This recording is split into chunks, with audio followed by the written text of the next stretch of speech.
point in blaming you, you did not know. Oh, I thought you were the one for me. That's why I give you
everything. Held you close by the stormy seas. Oh, you meant the world to me.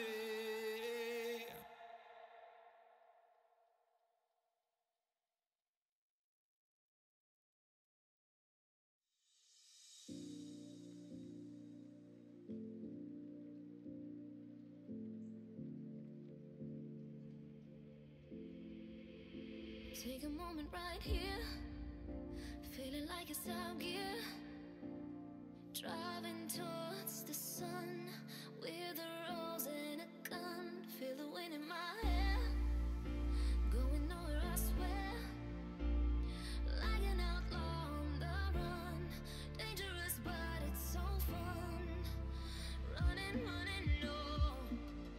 Hold on, don't let go. Running, running, no. Keep running.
Told my boss that I'm done.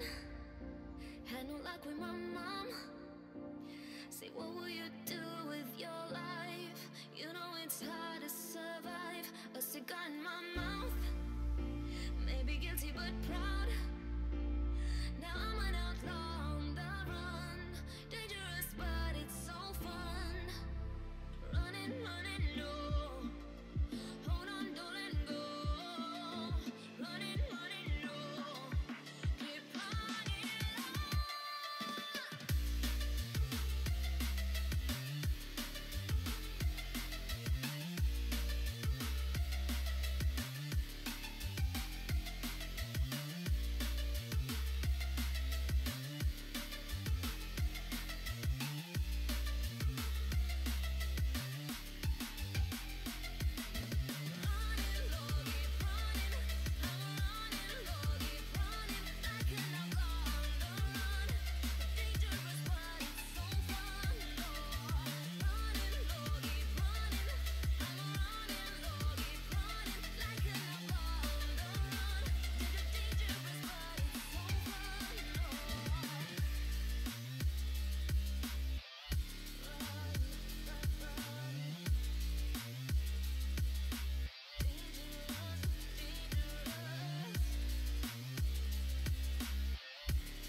Opa, vamos lá. Bom dia, bom dia.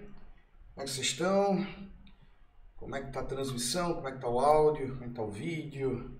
Como é que tá tudo aí? Tá tudo em ordem? Falem comigo que eu escuto vocês. Ou pelo menos leio vocês, né? Escuto só se vocês chegarem aqui pelo Discord. Eu não coloquei dessa vez aí na tela o endereço do Discord, mas está lá no Cigar, né? Então qualquer coisa vocês dão uma olhada lá no link, tá? Para poder a gente, enfim, se precisarem falar, explicar alguma coisa com mais detalhes aqui, daí a gente conversar pelo Discord, tá? A regrinha é de sempre. Manda uma mensagem privada para mim pelo Discord dizendo: professor, eu quero entrar lá no canal de voz, minha matrícula é tal. Aí eu checo se você é você e aí a gente desmuta o teu microfone para você entrar lá, tá? Ou do contrário, se preferirem colocar as dúvidas aí no chat, não tem problema nenhum também. Bom, então vamos primeiro para alguns avisos, né? Diferentemente de ontem, né? Eu dei essa aula ontem para o pessoal de ciência da computação, mas eu tinha conseguido terminar a correção dos trabalhos de assembly. Vocês, eu corrigi todos os trabalhos que estão no Windows. Tá faltando corrigir 7 trabalhinhos que estão no Linux, né? Aí não deu tempo antes da aula de eu fazer a mudança de ambiente, mas assim que terminar a aula eu vou priorizar isso, tá certo? Eu vou corrigir o mais rápido possível esses 7 outros trabalhos que estão faltando e daí eu coloco a nota eu divulgo a nota, né? Eu não vou lançar a nota no sistema de notas mesmo, justamente para não causar uma confusão que apareceu no chat do Discord, né? Que o nosso plano original ele vai ser mantido, tá? Que são 4 notas. As 2 primeiras notas você já tem, né? Que são as médias das 6 mini avaliações. Aí a terceira nota é o projeto de assembly e a quarta nota é o projeto de microarquitetura. Então, o problema é que no CIGA ele tem uma coisa esquisita, que ele começa o semestre mostrando os espaços, as colunas para as 4 notas, e aí depois ele some com uma coluna, né, em algum ponto aí no meio do semestre. Daí, o que a gente vai fazer, o que eu fiz, isso não é a primeira vez que acontece, né, isso já aconteceu em semestres anteriores, eu vou publicar as notas de vocês em uma planilha, né, com matrículas e notas, para que vocês saibam exatamente de onde saiu a média.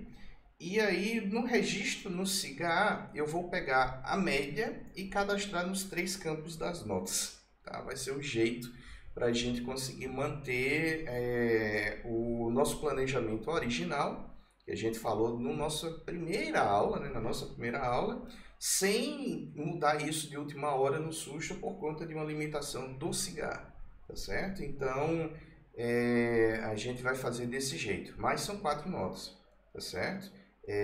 Não, a terceira nota, aí respondendo, não vai ser a média dos projetos, tá? A terceira nota vai ser a nota do projeto de assembly, a quarta nota vai ser a nota do projeto de microarquitetura. Ok, essa questão das notas? E aí, na aula de hoje, a ideia é tirar dúvidas de vocês, tá certo? Eu tinha pedido aí, por nada, eu tinha pedido para vocês assistirem as videoaulas, né? Eu espero que a essa altura realmente vocês tenham assistido e tenham começado o projeto para vocês terem dúvidas, né? Ou do entendimento de alguma coisa das aulas, talvez não tenha ficado claro, e aí a gente pode corrigir isso agora, ou alguma dúvida do projeto, onde, claro, eu não vou, vamos dizer assim, ouvir uma solução e responder aqui que está certo ou errado, tá? Não façam isso. Se vocês vão comentar algo que seja muito revelador, né, de soluções, é preferível que essas coisas mais detalhistas vocês conversem comigo por e-mail ou peçam para marcar um atendimento no outro horário. Aqui vamos tentar tirar dúvidas mais gerais do projeto, tá certo? Sem a gente colocar soluções e perguntar isso aqui tá certo ou tá errado, tá certo? Isso aí talvez seja mais adequado para os atendimentos individualizados, ok? E é isso. E assim, para o restante dessa aula eu não tenho um roteiro, né? Então eu estou 100% dependente das dúvidas, das questões que vocês colocarem aí. E aí começou a chegar, né? Estou com dúvidas sobre o caminho de dados de da instrução back. Tá? Gostaria que o senhor comentasse sobre os sinais de controle no caminho de dados. Então pronto, temos um começo. Deixa eu fazer os ajustes das coisas aqui. Beleza, vamos para os slides. Esse é o nosso caminho de dados, tá certo? Só fazer algumas, vamos dizer assim, pequenas correções de como a gente deve apresentar essas coisas, né? O caminho de dados, ele é comum para todas as instruções. Ele é um caminho de dados de um núcleo de um processador, que a gente está considerando que é um processador com um único núcleo, tá? E ele então vai ter que ser controlado ciclo a ciclo, tá? Esse é um caminho de dados multiciclo, então está implícito que a gente vai precisar de vários ciclos para executar uma instrução.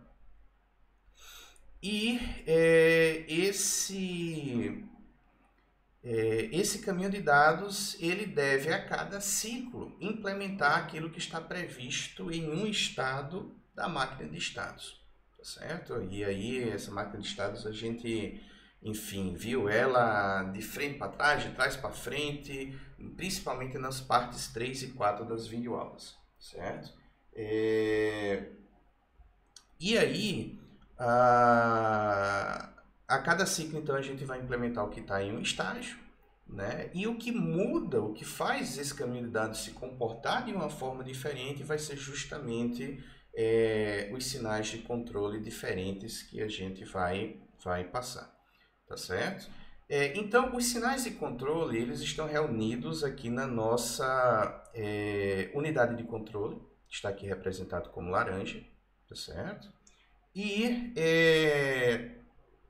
os sinais de controle, eles estão ligados aos vários componentes que a gente tem aqui. Tá? Eu vou deixar o PC para comentar por último, porque ele tem essas portas lógicas aqui que a gente precisa entender, porque está ligado a coisas que estão lá no final do caminho de dados, então vamos só adiar um pouquinho esse sinal de controle que tem do PC, e em geral eu vou passar aqui da esquerda para a direita. Tá? A gente tem um controle desse multiplexador que controla qual é o endereço que vai ser passado para a memória, caso a gente queira fazer alguma operação de leitura ou escrita na memória. Então ele é um multiplexador de 2 para 1, né, onde as duas entradas dele são naturalmente as duas opções que a gente tem de origens para o barramento de endereço da memória, certo? Então, quais são as opções? Bom, o endereço ele pode vir de PC, nesse caso seria o endereço de uma instrução, ou ele pode vir, aí se a gente acompanhar a setinha aqui, do registrador ALU-ALT, ou seja, a outra opção pode ser um endereço que foi calculado e que foi deixado pronto daqui no registrador de saída da ULA. Tá? E a gente já viu nas videoaulas que isso geralmente é utilizado quando a gente está tentando acessar dados da memória. Tá? Então essa é a forma como a gente calcula a localização de um dado que a gente precisa ler da memória. Aí, o controle da memória propriamente dito, ele é feito através de dois sinais de controles, tá? memRead e memWrite, onde você vai ligar o sinal memRead quando você vai querer fazer uma operação de leitura e memWrite quando você quer fazer uma operação de escrita. Então, isso aí é fácil, tá? Quando uma leitura é realizada, esses dados eles saem aqui, né, pelo barramento de dados da memória de saída, e eles vão ser disponibilizados para o registrador de instrução, tá? Que é esse retângulo aqui, e para um registrador chamado MDR, que é o Memory Data Register. Desses dois registradores, apenas um tem um sinal de controle, que é o IR-Write. tá certo? O IR write, então, ele vai dizer se o registrador de instrução ele realmente deve receber aquilo que a memória está entregando para ele, né, e gravar nele internamente, ou não, o que é particularmente útil para impedir, por exemplo, que dados sejam gravados no registrador de instrução, e aí a desgraça está feita, né? Porque esse registrador de instrução ele é continuamente consultado aqui, inclusive pela unidade de controle, dá para ver aqui por essa seta, tá? Para poder decodificar a instrução, controlar os próximos passos que precisam ser seguidos. Então, esse registrador aqui ele deve conter apenas instruções. Enquanto que o MDR não, o MDR sempre vai receber aquilo que a memória produzir, mas ele não tem nada para impedir de gravar aquilo que a memória entrega para ele. Então, quando a memória estiver produzindo uma instrução, ele vai armazenar a instrução também dentro dele, mas quando a memória estiver disponibilizando um dado, ele também vai guardar o dado e isso vai ser diferente do que o registrador de instrução vai fazer.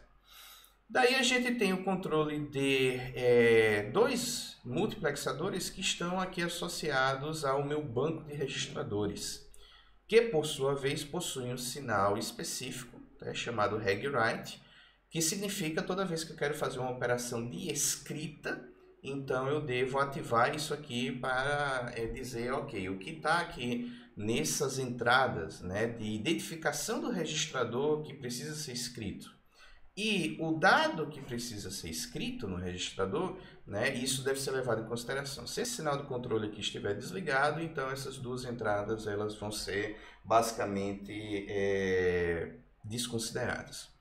E aí, a leitura de dados dos registradores é sempre ditada por seja lá o que chegar nessas entradas aqui, Read Register 1 e Read Register 2.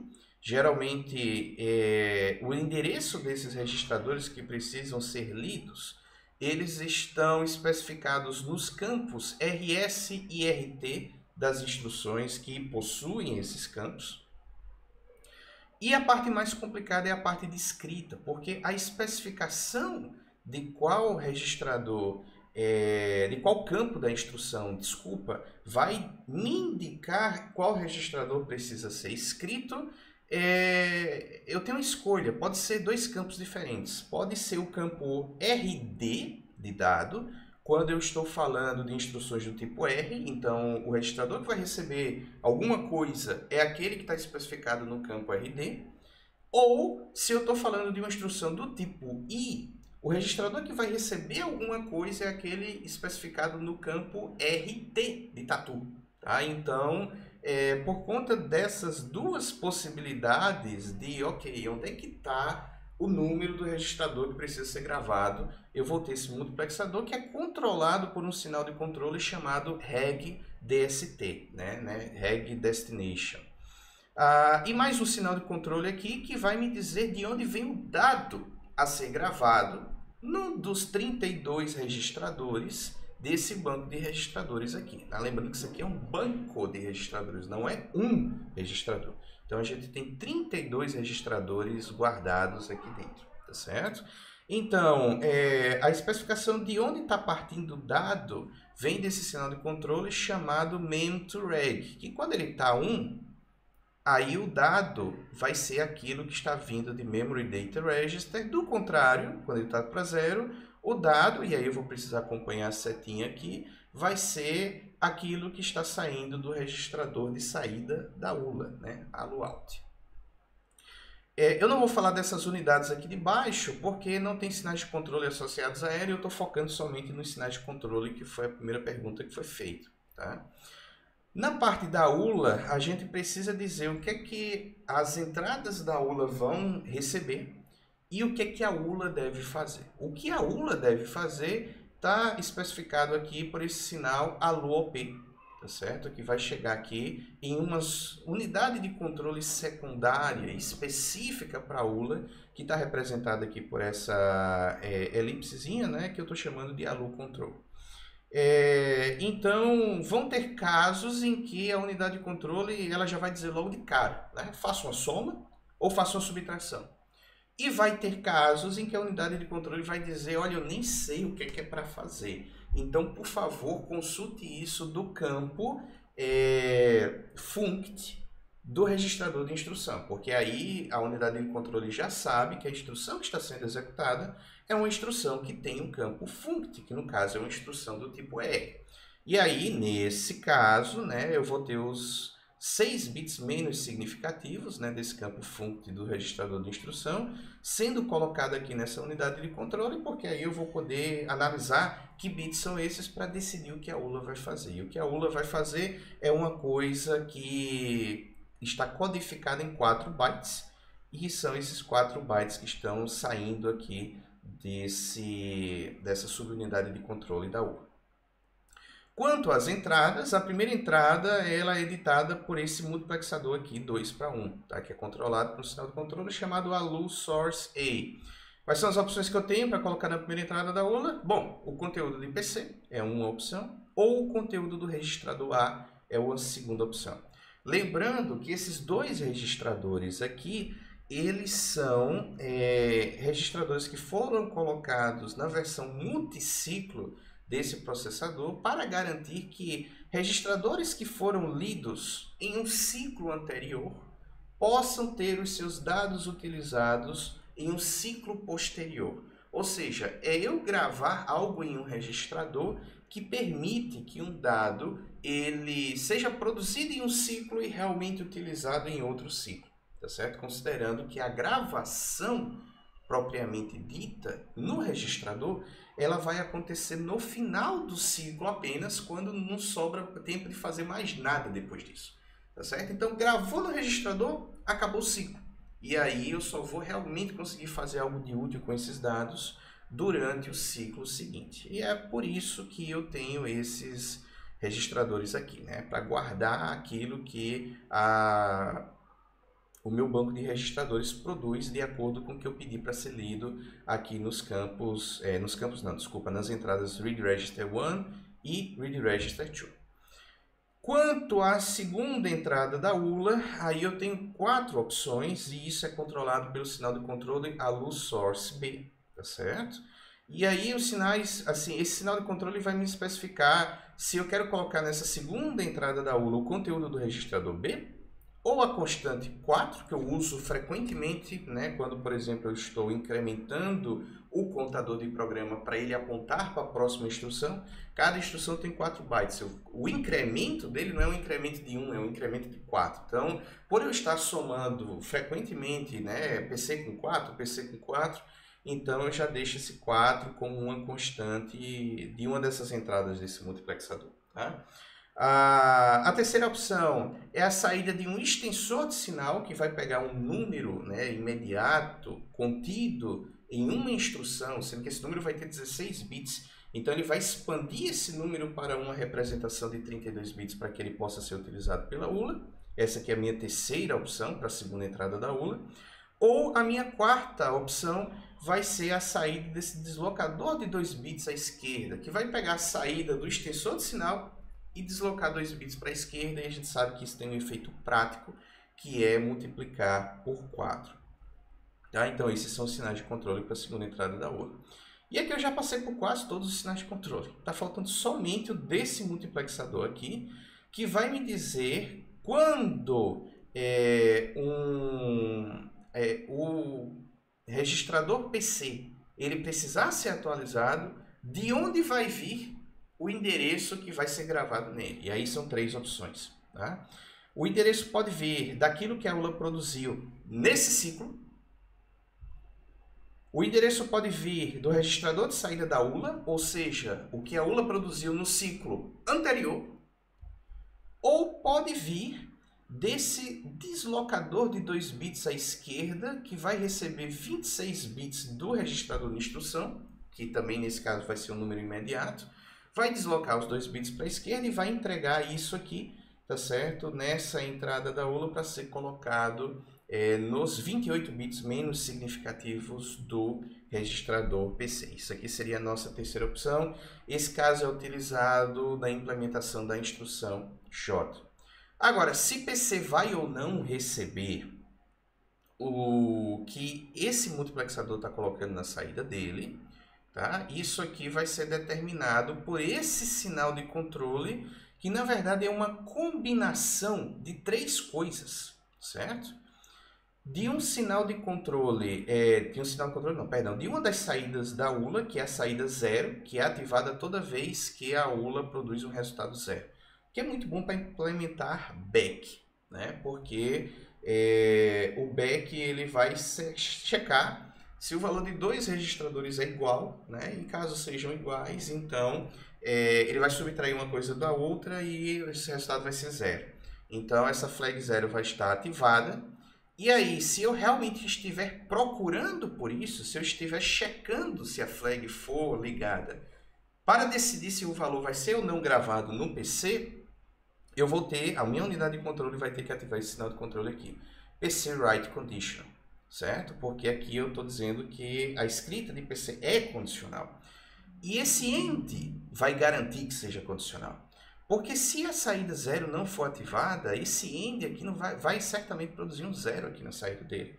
É necessário que tanto o sinal de controle Write Conditional esteja ligado, como a saída 0 tenha sido ligada, para que esse end produza um 1. E esse 1 vai passar pelo OU, porque o OU, sempre que tem o 1 em alguma das entradas, ele vai produzir um 1 na saída, e isso vai fazer com que o registrador PC seja escrito.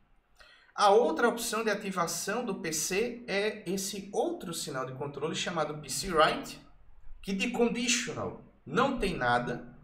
Ele vai passar lotado aqui pelo OU e vai ativar o PC na marra, certo? Ele não quer nem saber se o 0 foi ativado ou se não foi ativado. Essas são as duas opções para controlar o registrador PC. Tá? Então, essa aqui é a minha explicação sobre os sinais de controle. Tá certo? Se ficar alguma dúvida, põe aí no chat para a gente ver o que está faltando. Deixa eu trocar aqui de tela. Professor, o senhor colocou os requisitos mínimos do projeto no documento. O que o senhor acha necessário colocar mais? O que seria importante eu abordar no meu relatório que o senhor avalia? Olha, o que eu vou prestar atenção nesse relatório é a questão, tá certo, se a sua solução faz sentido, essa é a primeira coisa, tá certo? Se realmente o processador continua funcionando, se a instrução back realmente foi substituída pela instrução BNE e a instrução back funciona conforme esperado, e as justificativas para o que você colocou. Se você mudou alguma coisa no caminho de dados, ou na máquina de estados, ou nas microinstruções, você justifica. Se você não mudou alguma coisa, você justifica também. É necessário que vocês informem no relatório, tá? Que vocês realmente sabem do que é que vocês estão fazendo, que vocês não simplesmente chutaram uma mudança maluca lá, e aí meio que tipo, vamos ver se cola, né? E aí joga qualquer desculpa para dizer o que mudou, né? E aí eu não sei se o que você deixou lá foi de propósito, se você esqueceu de colocar no relatório. Então, assim, esse é o foco, sabe? Eu acho que o relatório não precisa ser nada muito inovativo, não. Mais do que excesso de informação, por exemplo, vocês estarem fazendo uma revisão lá de como é que funciona o nível da microarquitetura e resumir as partes 1, 2, 3 e 4 da aula e colocar um resumão, isso não é necessário, tá certo? Eu não quero saber isso. Eu quero que vocês realmente expliquem as decisões de vocês, para o que mudou e para o que não mudou. Se tudo tiver muito bem explicado e o que vocês propuserem fizer sentido, né, for uma coisa que vai realmente fazer com que o processador funcione de forma eficiente, sem coisas desnecessárias, então certamente isso aí vai ser uma boa nota, tá certo? Então, sobre extras, é isso que eu posso dizer para vocês. Posso printar o modelo do diagrama de estados do PDF e só editar as alterações ou preciso criar o meu próprio diagrama? Não, pode printar, né? Para vocês, vamos tentar focar em coisas realmente objetivas, considerando que a gente está no final do semestre e não tem tempo para muita coisa. Se fosse um documento mais oficial, um artigo, um TCC, eu ia dizer, cara, não faz uma edição marromeno dessa não, tá certo? Coloca uma versão legal da figura que você fez e que está numa boa qualidade. Mas para esse relatório, desde que vocês não coloquem uma coisa que seja ilegível, incompreensível, vocês podem sim simplesmente tirar um print lá e sair editando com as mudanças que vocês estiverem propondo. Isso aí não tem problema não. Daí, especificamente, né, outra pergunta. O alô-op da instrução nova que seria BNE. Do back é 01. Isso representa o tipo de ser um desvio condicional, já que é uma instrução do tipo I. Então, para o BNE também se manteria esse valor. Eu não vou responder se para o BNE deveria se manter esse valor, não. Tá? Isso é o que vocês devem responder.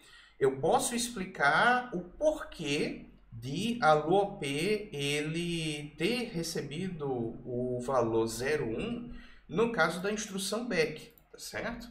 É porque quando você informa aqui, tá, nesse sinal de controle, alô-op 01, o que você, unidade de controle principal, está informando para a unidade de controle específica da ULA eu quero que uma subtração seja feita e era isso, certo? Então, essa unidade de controle aqui sabe que ela não vai ter que mandar um sinal para dizer para a ULA faça uma soma, e muito menos que ela tem que prestar qualquer atenção a esse campo de funct da instrução aqui. Tá certo? Ela vai ignorar isso e vai dizer simplesmente para a ULA faça uma subtração.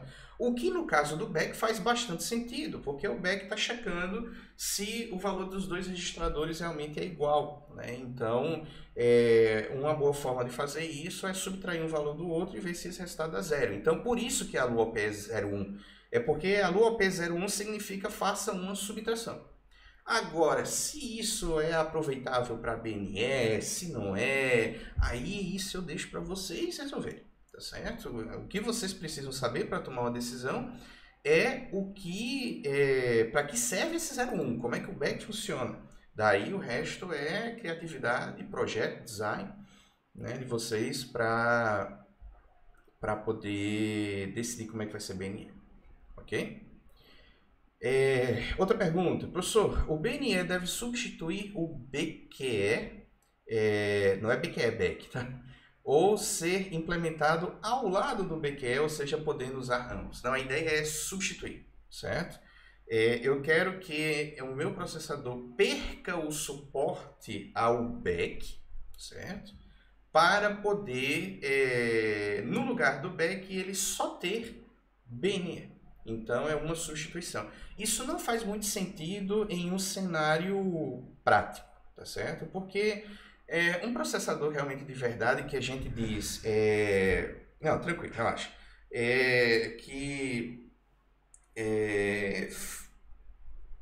é compatível com a arquitetura MIPS. Então, a gente vai esperar que todas as instruções do MIPS estejam implementadas e não um subconjunto.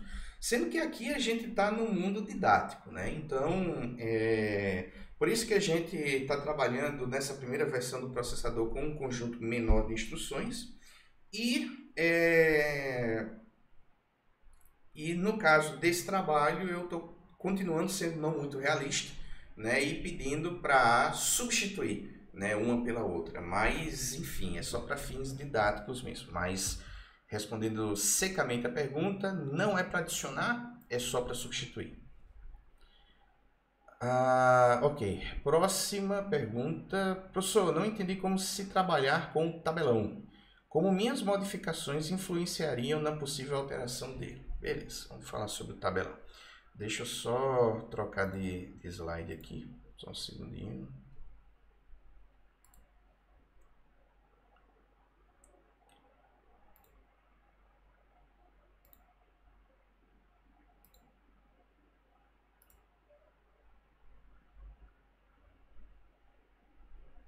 Esperando a boa vontade do digníssimo computador. Agora deixa eu ver como é que eu mostro isso no OBS. Tanta coisa aberta aqui que... enfim, parece que eu estou controlando, sei lá, um lançamento de um foguete ou algo do tipo. Tá, então vamos lá. Certo, essas coisas todas aqui vocês já sabem. Cadê o tabelão? Foi mostrado aqui, certo? Vamos lá. O que é que determina como esse tabelão foi construído, né? Primeiro, vamos lá. O que danado é esse tabelão? O tabelão é somente uma forma de você especificar microinstruções, uma forma para dar suporte a um formato de microinstruções em que você não tem que dizer microinstrução 0. Vai ser PCWrite conditional igual a 0, PCWrite igual a 1, IORD igual a 0, memRead igual a 1, memWrite igual a... Isso é uma forma muito chata de escrever-se uma microinstrução, certo? Então, para a gente não ter que fazer isso, a gente está dividindo esse caminho de dados aí, esses sinais de controle, na verdade, em campos, certo? E aí eu tenho o campo de controle da ULA, o campo de decidir qual é a primeira entrada da ULA, decidir qual é a segunda entrada da ULA. E eu vou ter opções de preenchimento para cada um desses campos, mas não são opções que estão vindo do nada, não. São opções que refletem aquilo que eu posso fazer com os sinais de controle. Então, se vocês fazem alguma alteração no caminho de dados que muda algum aspecto desses sinais de controle, tá? Muda o significado de um sinal de controle, acrescenta o sinal de controle, remove o sinal de controle, isso muitíssimo provavelmente vai causar reflexos no tabelão, certo? Por exemplo, dá uma olhada aqui no que a unidade de controle pode fazer, tá certo? De acordo com o tabelão. Ela pode fazer uma soma, pedir para a ULA fazer uma soma. Unidade de controle não, né? O que a ULA pode fazer? Ela pode fazer uma soma, ela pode fazer uma subtração, ou ela pode realizar, seja lá que a operação esteja especificada no campo funt. De onde é que saiu esses três valores? Tá? Bom, do fato de que o meu caminho de dados ele está organizado desse jeito. A LUOP pode ser 00, que nesse caso seria ULA faça uma soma, pode ser 01, que nesse caso seria ULA faça uma subtração, ou pode ser 10, que significa ULA faça seja lá o que tiver especificado no campo funt. Esses são os três valores válidos para o sinal de controle e a LUOP. E por esse motivo, o tabelão foi feito desse jeito. Se você mudar isso, tá? Algum aspecto disso, isso vai ter que ser refletido aqui no tabelão. Do contrário, esses valores aqui não vão fazer sentido. Mesma coisa aqui, source 1. Por que source 1, tá? A primeira entrada da ULA está especificado como os valores podem ser PCOA. É porque o caminho de dados está colocado desse jeito, certo? Então, quando eu digo que o tabelão pode sofrer mudança, eu estou dizendo, bom, se mudar algum aspecto aqui desses sinais de controle, isso vai implicar em mudanças aqui no tabelão, ou mudar a forma de algum componente-chave aqui, por exemplo, se a forma como essa unidade de controle específica da ULA funciona mudar, então isso aqui talvez mude, tá certo? Talvez isso aqui receba os valores, ou então outro exemplo, vamos supor que agora eu arranquei essa constante 4 aqui, eu não quero que seja 4 a segunda entrada da ULA, não. Da ULA a segunda entrada, a opção de entrada da segunda entrada da ULA. Isso é absolutamente não confuso. Mas se eu quiser arrancar esse 4 daqui, ligar qualquer outra coisa nessa entrada, eu vou ter que fazer o ajuste no tabelão, porque agora 4 deixou de ser uma das opções. A opção passou a ser seja lá o que eu liguei nessa segunda entrada desse multiplexador. Tá? Então é por esse motivo que o tabelão pode precisar ser ajustado. Ok? Deixa eu voltar aqui. Então, indo um pouco mais adiante, tá certo? Por nada, como é que você usa o tabelão? Bom, toda vez que você vai especificar uma microinstrução, tá certo? E isso foi uma coisa que a gente fez muito aqui, inclusive eu fiz questão de criar esse slide, né? E eu uso lá nas videoaulas desse jeito. Uma microinstrução é um preenchimento para esses campos aqui. Tá? Ela vai ter um label e vai ter que especificar algo para Allo Control, Source 1, Source 2, Register Control, Memory, PC Write Control e Sequencing. Especificar nada, algumas vezes, é uma opção para um desses campos. Tá certo? Quando esse campo aqui ele é irrelevante para um determinado ciclo da execução de uma instrução, então você pode deixar ele em branco. Ok? Mas o tabelão fetch, por exemplo. Né? Para o fetch eu sei que eu preciso pedir para a memória fazer uma leitura e o que ela vai ler é o que está lá no registrador PC, certo? Isso faz parte do buscar a próxima instrução na memória. Então eu tenho que ver, beleza, o que é que tem lá no meu tabelão que se adequa a esse objetivo para esse ciclo. Eu vou lá no tabelão e eu vou ver. Tá, read PC. Lê a memória usando o PC como endereço e escreve o resultado em R. Oh, rapaz, que maravilha. Isso é exatamente o que eu preciso. Certo? Aí você vai pegar, então, pega esse read PC e aí eu vou colocar aqui read PC. Opa, aqui na memória. Certo? Aí, nesse ciclo, eu também vou precisar, de acordo lá com a minha máquina de estados, incrementar o contador de programa. Então, o que é incrementar o contador de programa? É pegar PC e somar com 4. Quem faz soma é ULA. Então, eu vou ter que dizer aqui para a minha unidade de controle fazer alguma coisa. Bom, o que é que eu posso dizer para ela fazer aqui? Vamos lá no tabelão. Eu posso pedir para ela fazer uma soma. É a primeira opção. Tudo é a primeira opção aqui. Que maravilha. Então, é add. Aí eu vou lá e vou preencher isso aqui. Coloca add aqui no meu unidade de controle meu controle da ULA. Perdão. Add o quê? Tá? Aí eu vou ter que colocar valores para Source 1 e Source 2. Eu quero somar o quê? Eu quero somar PC com 4. Onde é que eu posso colocar PC? Bom, de acordo com o tabelão, PC só é uma opção aqui em Source 1. Ah, por que só em Source 1? Por causa do caminho de dados. A gente falou sobre isso. Então, beleza. Source 1 vai ser PC. Source 2 vai ser o quê? Vai ser B? Não, não quero somar PC com B. Tá certo? Não quero fazer o partido. Quer somar com 4? Ah, massa. Pronto. Então, eu quero somar com constante 4 PC. Eu vou, então, preencher Source B aqui com 4. E aí, quando vocês forem ver, tá? Quando eu termino de preencher totalmente a microinstrução, ela fica assim. Tá certo? Eu vou somar PC com 4, eu vou fazer uma leitura da memória e aqui lá tem um campo aqui de controle da escrita do registrador, né? Porque a gente sabe que o registrador PC, ele pode receber valores de 3 lugares diferentes, isso a gente viu no caminho de dados, e aqui eu estou especificando, olha, o valor que eu quero que PC receba nesse ciclo é aquilo que está sendo produzido pela ULA nesse ciclo. Porque se fosse no ciclo anterior, aí o tabelão diz que era para eu ter colocado Allo Out Conditional. Como é que eu sei que isso aqui é do ciclo anterior? É porque na descrição ele diz, se a saída 0 da Allo estiver ativa, escreva em PC o conteúdo do registrador saída Allo. Isso só está traduzido. Isso aqui é o registrador Allo Out. Tá certo? Que é o que guarda aquilo que a ULA produziu no ciclo anterior. Que não é o que eu não quero fazer. Tá certo? Nesse ciclo eu quero gravar aquilo que a ULA acabou de produzir como saída. Ok? Beleza. Vamos lá. Próxima pergunta. O PC Source é colocado 01 quando o back é ativado.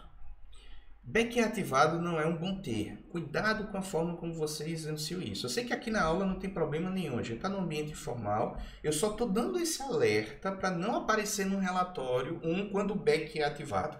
Tá certo? Que dependendo de para quem você está falando isso, alguém vai achar que você acendeu um cigarro proibido. Certo? O back foi ativado. Não é isso. O lance é que o back é a instrução que está sendo executada. O back não é um sinal de controle que vai ser ativado ou não. Tá? Então, quando a instrução que está sendo executada for um back, tá certo? Então, você vai tomar uma determinada quantidade de ações dependendo daquilo que está sendo especificado lá no meu caminho de dados. Tá certo? E no meu caminho de dados, deixa eu voltar aqui, cadê ele? No meu caminho de dados, a instrução back, ela cumpre o seu papel quando ela passa primeiro por esse estado, depois por esse estado, depois ela vai passar para esse estado aqui. E é nesse estado aqui, o terceiro estado da instrução back, onde vai acontecer isso que você está falando. Essa terceira linha aqui significa justamente isso. Alô, B recebe 01. Tá certo? Então, quando eu chegar nesse estado, é que isso vai acontecer. Tá bom? Então, só para as explicações de vocês serem precisas. Vocês não podem dar explicações que não sejam precisas, porque isso não é algo admissível quando você se torna um profissional, né? Principalmente no curso de exatos. Você tem que ser exato. Aí, continuando. O MUX escolhe a saída da ULA. O MUX escolhe a saída da ULA. Qual MUX? Estou na dúvida de que valor é esse que sai e vai para a entrada do PC. Ah, ok. Estou entendendo. Vamos lá. Deixa eu voltar aqui, então.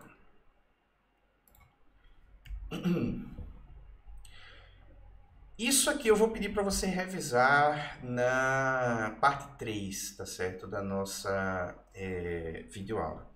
Só porque se eu for explicar tudo isso de novo, vai levar muito tempo. E já está explicado lá na aula. Mas o que você precisa entender é como funciona esse estado aqui. É o estado de decodificação, certo? O segundo estado. Nesse estado é que eu vou fazer a soma, tá, de PC com a saída desse extensor de sinal aqui. Essa soma que vai determinar, desculpa, não a saída desse sinal, a soma de PC com a saída do deslocador de 2 bits à esquerda, certo? É essa soma que vai determinar o endereço da instrução para onde eu vou desviar a execução do meu programa, caso a comparação dos dois registradores especificados na instrução seja 0, ou seja, o valor deles seja igual. Isso no back, claro, tá certo? Então, a gente precisa entender que o back, ele vai fazer o seguinte, ele vai comparar o valor de dois registradores, e se o valor for igual, ele vai desviar a execução do programa para uma outra instrução. E essa outra instrução, o endereço dela é calculado, somando-se o endereço atual de PC com um deslocamento que está contido na própria instrução. Esse deslocamento é um número de 16 bits que vai ser expandido para um número de 32 bits, e ele vai ser deslocado 2 bits para a esquerda, porque esse número é quantas instruções para frente ou para trás com relação ao valor atual do IPC você quer desviar. Então, se você está especificando isso com quantas instruções para frente ou para trás, e cada instrução possui 4 bytes, então você vai pegar o número da instrução e multiplicar por 4. É por isso que você vai pegar a saída do deslocador de 2 bits para a esquerda, certo? E aí, esse endereço, então, vai ser calculado, vai ser feita essa soma. Isso está sendo feito nesse ciclo. Mas esse endereço só vai ser útil depois que eu fizer a minha comparação, que acontece nesse ciclo aqui, tá? No terceiro ciclo do back. Então, eu vou precisar guardar esse valor do endereço em algum canto. Onde é que eu deixo esse negócio guardado? Aqui, ó, no registrador de saída da ULA. Então, quando eu calculo o endereço para onde eu vou desviar, eu calculo isso em um ciclo, eu deixo guardadinho aqui nesse registrador de saída da ULA. E é por esse motivo que o campo PCSource é configurado para usar o valor de ALUOUT e não o valor imediato aqui da ULA. Porque se ele fizer o uso do valor imediato, o endereço que eu estou passando aqui vai ser a subtração dos dois registradores que eu estou fazendo aqui para descobrir se eu devo desviar ou não. E, obviamente, isso vai acabar em catástrofe, certo? Então, é por esse motivo. A explicação está na forma como esse estado aqui funciona. Eu acho que admitir isso aqui na videoaula, esse é o estado mais complicado de ser entendido, e isso está explicado na parte 3. Aí vocês têm que prestar atenção, repetir lá, se for o caso, e se tem alguma dúvida cabulosa, insistir em ficar, aí manda um e-mail para mim, procura um atendimento, alguma coisa para a gente dirimir isso, certo? Tá, vamos lá, né? Nossa função de moderação. Eu não sei como é que esses bots me acham. Eu não listo a transmissão em canto nenhum. E ainda assim os bots acham. Os bots são bem eficientes. Tá. Beleza, o que mais?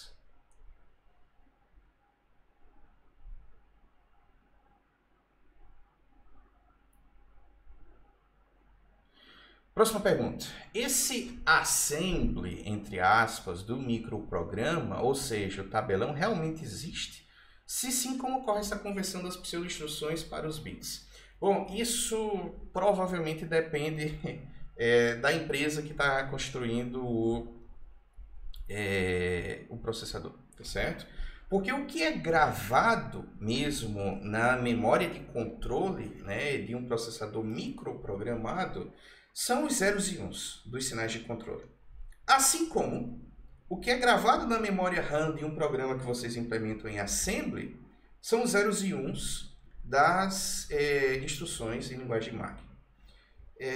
Então, essa conversão, aí você pode perguntar, nesse caso Assembly existe? Bom, vocês usaram, então ele existe. Agora, ele é útil para uma etapa anterior, a etapa de desenvolvimento do programa. Então, para que você não desenvolva o programa em zeros e uns, você desenvolve o programa em Assembly. E usa um outro programa, que é o Assembler, para fazer essa conversão para os zeros e uns, que vai para a memória RAM e que o processador realmente tem. Mesma coisa, por isso que eu uso a analogia do Assembly, aspas, apesar disso não ser um Assembly, tá certo? É porque o projetista do processador, ele realmente pode ter um programa onde ele especifica as microinstruções desse jeito que eu estou pedindo para vocês especificarem. E vai ser muito, muito fácil para essa empresa escrever e aí de novo aspas, assembler, para poder converter as instruções que estão usando os valores desses campos nos zeros e uns dos sinais de controle. E aí ele converte isso, né, o equivalente a uma montagem, entre aspas, e aí os zeros e uns dos sinais de controle são gravados na memória de controle. Então, por isso vocês podem usar esses valores do tabelão sem nenhum problema, certo? Porque isso é compatível com um cenário realista em que microprogramação é utilizada. Microprogramação, ela caiu muito em desuso hoje em dia. Ela é utilizada assim em coisas muito específicas porque ela se torna um problema do ponto de vista de desempenho, tá certo? Mas ainda assim, em alguns cenários isso é utilizado, nada impede que mais na frente, no futuro, ela volte a ser utilizada em outros cenários. Então, como ela é uma técnica válida na área, eu estou passando ela para vocês, tá certo? Mas eu quero usar controle por hardware. Bom, então substitui toda essa parte da memória de controle por um circuito combinacional, que você pode escrever lá no nosso querido Verilog, tá certo? Para poder receber como entrada o opcode, né? Ele também ter como entrada, talvez, não circuito combinacional, é sequencial, tá? Porque ele também tem que levar em consideração em qual estado ele se encontra para poder ficar cuspindo conjuntos de sinais de controle, né? De acordo com o estado que ele está. O clock também vai estar ligado a ele. Então, bom, você vai ter que especificar esse circuito. Isso é nível circuitos lógicos 2. Tá certo? Em princípio, vocês sabem fazer isso se vocês realmente quiserem fazer. A novidade, então, fica por conta da microprogramação. É por isso que eu estou falando de microprogramação aqui em arquitetura. Tá? Mas o mais realista é não usar isso. É usar realmente o circuito equivalente que vocês desenvolveriam com as coisas que vocês aprenderam em circuitos lógicos 2. Ok, vamos para a próxima. Então, posso pegar esse tabelão e alterar só o necessário para trocar o back pelo BNR, certo? Para eu não ter que fazer tudo de novo? Pode. Você não precisa reprojetar o tabelão, porque eu não estou pedindo para você jogar fora o caminho de dados e projetar um caminho de dados inteiramente diferente. Então, como boa parte do caminho de dados vai ficar inalterado, então é esperado que boa parte do tabelão, ou talvez o tabelão inteiro, sei lá, ele fique todo inalterado, tá certo? Então você pode reciclar. Agora, é importante, né, depois que você informar como é que ficou a versão final do seu tabelão, você dá explicações, dizer, olha, as partes tais não sofreram alterações porque elas estão correspondentes a partes do caminho de dados que não sofreram alteração, certo? Agora, isso mostra que você está ciente de que você não alterou e tem um motivo para não alteração, tá certo? Agora, não explicar, não dar uma satisfação é que realmente não é desejável, tá bom? Próxima. Acho que entendi, então o valor que estará nessa saída low alta é para a condição, é para caso a condição não for atendida. Não, pelo contrário, é para caso da condição ser atendida. O desvio só vai acontecer se a comparação dos dois registradores, o resultado for igual, tá certo? Aí eu não vou usar o endereço que está lá em PC, tá certo? Que foi um incremento, né, de PC com 4, ou seja, PC nesse momento ele está apontando literalmente para a próxima instrução. Se eu quero que PC aponte para qualquer outra coisa, aí sim é que eu vou pegar o endereço que está no registrador de saída da ULA e gravar em PC. Se o resultado do back for a comparação não deu igual, então o desvio não deve acontecer, então eu não faço nada com PC. Tá? Esse valor aí, que está no registrador de saída da ULA, ele deve ser descartado no próximo ciclo. Porque PC já vai conter, neste caso, o valor correto, que é PC mais 4. Que foi calculado quando a instrução estava sendo buscada lá no primeiro estado da minha máquina de estados. Tá bom? Quando for atendido, corrigido, você corrigiu depois. Ok, isso. Então você entendeu certo. Tá? É bom que, enfim, tudo que eu falo aqui não deixa de ser revisão. Próxima pergunta. Professor, a nota 3 vai ser a média entre os dois projetos no caso? Isso. Aí já te responderam. Você jogou um pouquinho atrasado. Não, a nota 3 é a nota de assembly. Nota 4 que vai existir, diferentemente do que o SIGA está dando a entender, mas isso é bug do SIGA. Eu não faço a menor ideia porque quando eu termino de montar o programa da disciplina, ele me mostra lá 4 colunas para eu colocar 4 notas. Aí em algum momento no meio do semestre ele volta para 3, magicamente, né? Mas vão ser 4 notas ainda, a média de vocês vai ser calculada com base em 4 notas. Mais uma pergunta. Tá, só um comentário aqui que veio. Só pontuei a mudança no tabelão no relatório sem reproduzir ele inteiro novamente. Tem problema? Tem. Isso tem problema, tá certo? O tabelão só faz sentido estando completo, certo? Se você só coloca o que você mudou, eu não gosto disso, porque você pode até pensar, eu estou subentendendo que o resto não foi alterado. Eu prefiro que você coloque isso explicitamente, certo? Seja explícito, porque não faz sentido um microprograma que é só um trechinho do microprograma. O microprograma é algo que também tem que ser colocado de forma completa. Máquina de estados, não faz sentido você colocar só um galinho da máquina de estados. A máquina de estados tem que estar lá completa. Então você tem que mostrar a solução completa, tá certo? Não economize em tinta, que não é nem tinta, né? Vai ser literalmente bits ali do arquivo PDF. Com isso, não, põe completo. Qual a diferença do dispatch ser 1 ou 2? Vamos lá. A explicação está aqui nessa máquina de estados, certo? Dispatch são desvios condicionais que acontecem no controle de qual é a próxima microinstrução que vai ser executada. Então, esses são desvios que acontecem somente no mundo da unidade de controle, não são desvios que acontecem no mundo do caminho de dados propriamente dito. Então, quais são os desvios que acontecem aqui nessa máquina de estados? Bom, depois dessa microinstrução, tá, já assumindo o ponto em que esses estados são convertidos em microinstruções, não tem nenhuma escolha, não. Depois dessa microinstrução vem essa, e acabou-se. Tá? Agora, quando eu chego aqui, eu tenho um desvio. Eu posso vir para cá, posso vir para cá, posso vir para cá, posso vir para cá. Isso é condicionado. Qual é a condição? Bom, a condição está aqui, na setinha. O opcode da instrução. Se a instrução for LWSW, eu devo desviar para a microinstrução de endereço 2. Se o opcode for do tipo R, qualquer instrução do tipo R, ou seja, as instruções add, sub, end, or e SLT, todas elas têm o mesmo opcode nessa arquitetura MIPS. Então eu devo desviar para a microinstrução 6. Se o opcode for de uma instrução back, eu devo desviar para a microinstrução 8. Se o opcode for da instrução J, eu devo desviar para a microinstrução 9. Então, esse desvio, tá? Se o opcode for esse ou aquele, vá para 2. Aí isso é uma linha e uma tabela que vai ser consultada pela unidade de controle. Se o opcode for da instrução do tipo R, vá para a microinstrução 6. Se for o opcode papapá, que é o back, vá para a microinstrução 8. Se for o opcode papapá, que é o J, vá para a microinstrução 9. Tá? Tudo isso é colocado em uma tabela que é chamada de Dispatch Table 1. Então, quando eu chego aqui nessa microinstrução e eu tenho que decidir, e agora? Para onde eu vou? Aí eu vou consultar Dispatch Table 1. E é por isso que o campo sequencing dessa microinstrução é marcado com Dispatch 1.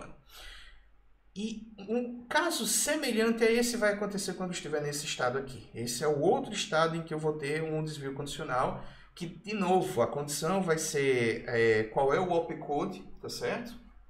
Mas são desvios para microinstruções diferentes, e são só 2 opcodes que eu estou diferenciando aqui. Né? Se for o opcode da instrução LW, então eu devo desviar para a microinstrução número 3. Se for o opcode da instrução SW, então depois da microinstrução 2 eu devo desviar para a microinstrução 5. Essa informação é colocada em uma segunda tabela chamada Dispatch Table 2, e é por isso que o campo sequencing aqui é marcado com Dispatch 2, é porque ele vai ser determinado pela consulta à tabela Dispatch Table 2. Tá? Então a explicação está aí na máquina de estados.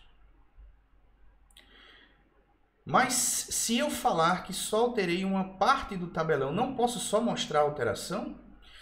Pode, certo? O problema é que isso vamos dizer assim, você pode fazer isso, tá certo? E você não vai estar errado. Tá? Eu não vou poder dizer que você, vamos dizer assim, você colocou uma coisa que está incorreta. Agora, por essa mesma analogia, você pode colocar uma porta lógica no caminho de dados, desenhar essa porta lógica e no máximo os 2 elementos onde essa porta lógica está ligada, e dizer o resto do caminho de dados está inalterado. Isso é inconveniente de se analisar. Não está errado, só é uma prática ruim, certo? Essa que é a questão.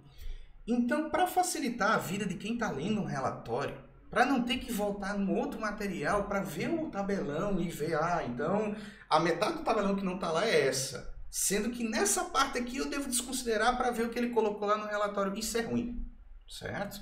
Então, eu posso decrementar pontos do relatório por isso. Não é por informação imprecisa, é por má qualidade na apresentação do resultado. E, isso é frescura, cara. Tem um mundo de coisas que estão esperando vocês depois da graduação, e vocês vão ver que esse critério é uma dessas coisas, tá certo? Então é importante vocês apresentarem a coisa de uma forma que seja conveniente, tá certo? Que a pessoa veja e tenha a informação completa ali. É por isso que eu faço questão de pedir isso, tá certo? É para vocês realmente pensarem, isso não é só para o professor corrigir, vamos fazer um relatório como se eu fosse entregar isso para o setor de engenharia de uma empresa de desenvolvimento de processadores, certo? Então eles vão consultar aquilo ali e é bom que eles tenham uma informação completa no relatório. Professor, repete a explicação de Dispatch 1 e Dispatch 2, por favor. Tá, vamos lá. Eu vou ser um pouquinho mais objetivo, tá certo? Mas para a gente não se estender muito nesse ponto. Deixa eu fazer outra coisa, peraí. Vamos ir por um outro caminho. Já respondendo a próxima aqui, quando o upload estará disponível no sistema, daqui a pouco. De tarde eu habilito isso, tá certo? Aí vocês podem fazer o upload. Só um segundinho.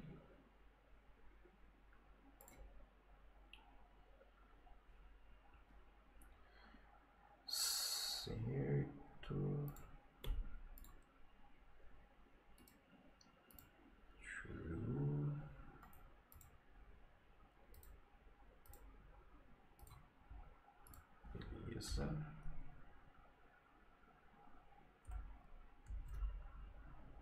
Fazendo bobagem aqui no computador. Pronto, vamos olhar para essa figura aqui que foi apresentada no fim da videoaula da parte 4 dessa parte de microarquitetura. Tá? O que é a unidade de controle no fim das contas? Certo? A unidade de controle é isso aqui, que está nesse retângulo. Tá certo? Ela é quem vai produzir valores para os sinais de controle. E esses valores vão ser propagados para o caminho de dados, que agora aquele catatal todo está representado por esse pobre retângulo aqui. Do mesmo jeito que na figura do caminho de dados, a unidade de controle está representada por uma mera elipse ali, tá certo? E na verdade o que ela é uma coisa como essa aqui, certo? Onde o grosso está aqui na memória de microcódigo, tá certo? A memória de controle, onde cada linha disso aqui vai ser um conjunto de sinais de controle que vocês especificaram, tá certo? Através do preenchimento daqueles campos da microinstrução. E vai ter junto aqui um controle da próxima microinstrução que deve ser executada. Porque, vamos lá. Eu tenho um contador de microprograma, tá certo? Que vai dizer, por exemplo, bom, eu estou na microinstrução 0, acabei de buscar a próxima instrução na memória e atualizar o valor do contador de programa. Agora eu vou para a microinstrução 1.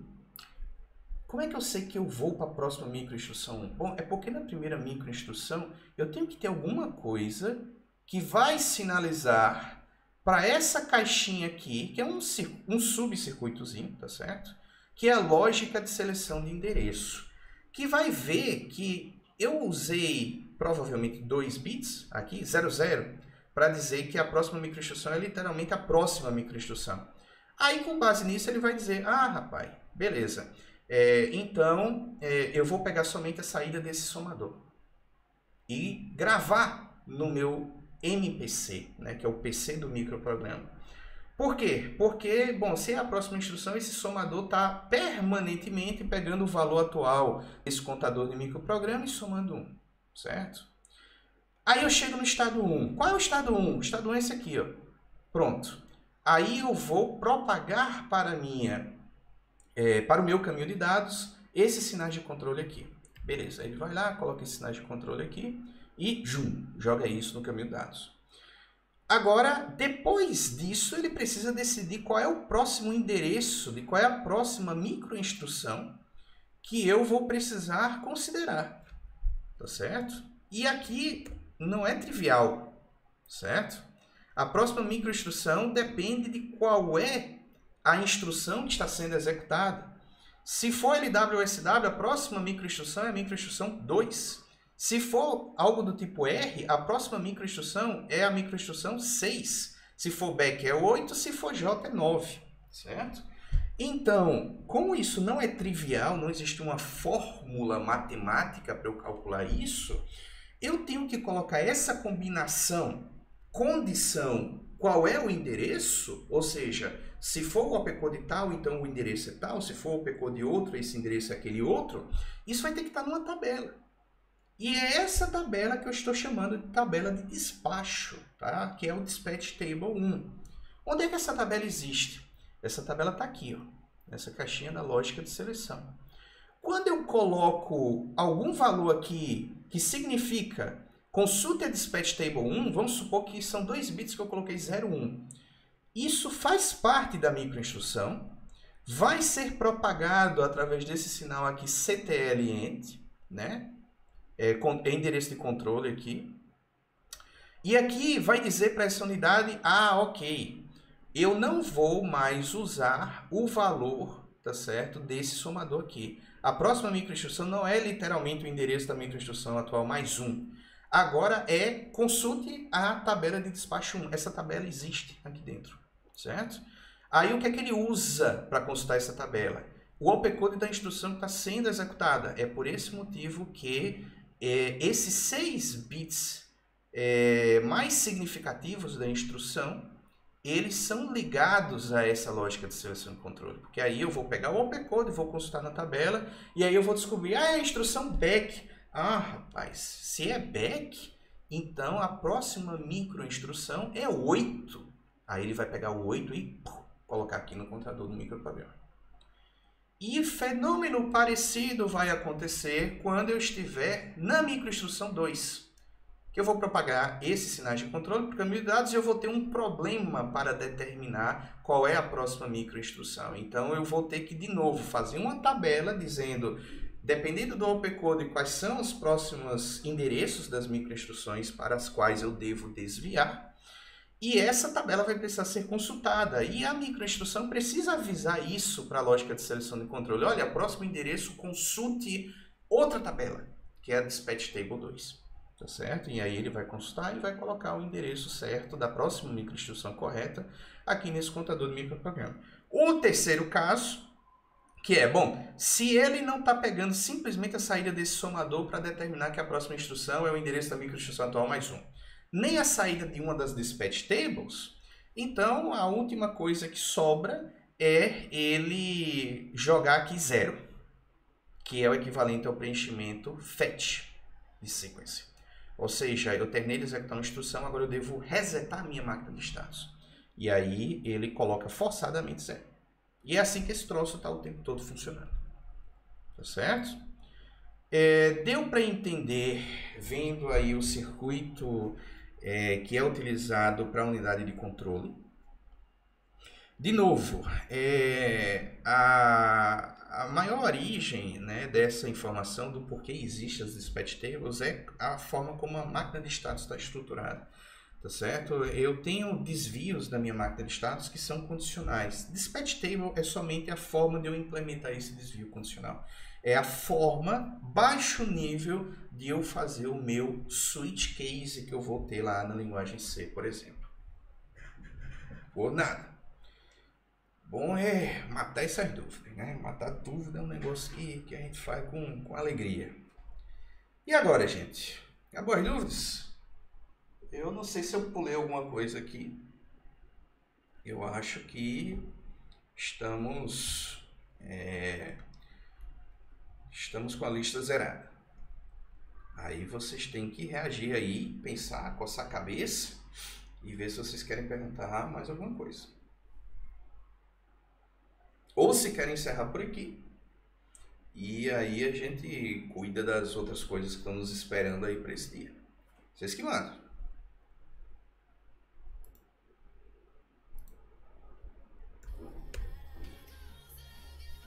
Busquinha para vocês pensarem aí. Vou dar um tempinho, certo? É a mesma coisa que eu fiz com a turma anterior. Eu vou ficar aqui alguns minutos de ócio, que é para dar tempo de vocês negociarem com vocês mesmos, se vocês querem perguntar mais alguma coisa. E aí vocês perguntam. Eu vou estar sim disponível, tá certo? Por e-mail. Agora, eu inclusive tenho alguns e-mails que eu não respondi, algumas pessoas me encaminharam dúvidas. Eu não, assim, de novo, tá? Meu tempo, essa história de levar a coordenação em paralelo com 3 outras disciplinas, tá? 3 outras turmas, né? São 2 disciplinas. É arquitetura de computadores, mas eu tenho 2 turmas. E a outra disciplina é a de concepção estruturada, que eu estou dividindo com o professor Antônio Carlos. E isso tem salvado a minha pele, porque se eu tivesse com ela sozinho, eu ia estar em sérios apuros. E a coordenação, por outro lado, fica me aperreando o juízo, porque se eu deixo de fazer alguma coisa lá, coisas terríveis acontecem, né? Disciplinas deixam de ser solicitadas no próximo semestre, alunos deixam de se formar esse semestre, mesmo eles tendo condições de se formar, processos ficam parados, então eu estou o tempo todo equilibrando pratos, né? E de ontem para hoje, né, isso tudo foi para dizer que eu não consegui responder as dúvidas, mas eu vou responder na primeira oportunidade. Agora, para evitar sobrecarga do e-mail, quanto mais mensagens, quanto mais dúvidas a gente responder nessa videoaula, melhor, né? Porque se começa a chegar nos e-mails, principalmente coisas que já foram respondidas nessa videoaula, aí as respostas vão começar a ser assista a videoaula, que a proposta vai para o YouTube, tá certo? Porque aí eu realmente não vou ter condição de atender. Mas se forem dúvidas específicas, tá? Coisas inéditas, aí sim eu vou responder na primeira oportunidade. No privado do Discord seria viável para o senhor? Eu acho que seria mais rápido também. Olha, rápido é questionável, tá? Porque... vamos lá. O Discord depende de eu entrar no Discord para consultar se chegou alguma coisa. Às vezes eu literalmente esqueço de fazer isso. Quando eu esqueço, aí o Discord me notifica, né? Eu imagino que você já tenha visto isso. Ele manda uma mensagem por e-mail dizendo, ó, você perdeu a mensagem. Mas às vezes ele manda isso tipo 12 horas depois que a mensagem foi enviada. Então ia ser mais rápido por e-mail, porque eu checo o e-mail com bem mais frequência.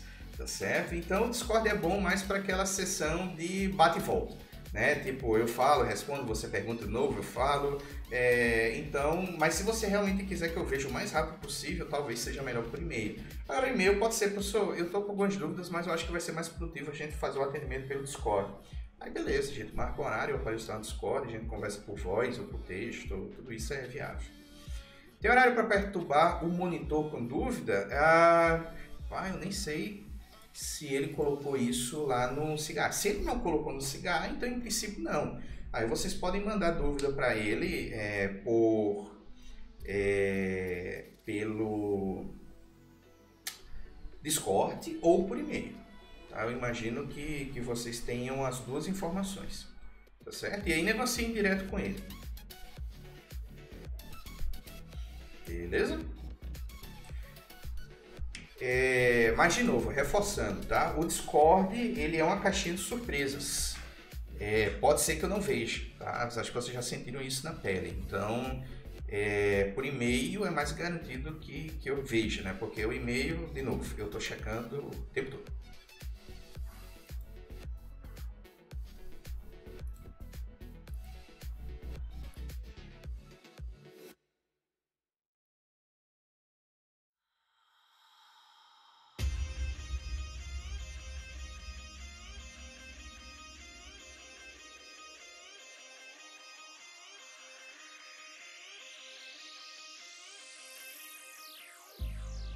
I've been keeping myself so busy, pushing out the misery, trying to find a piece in me. I wanna be, I wanna be, I wanna find myself, but again, it's always a phase. I wanted to stay, no you don't understand.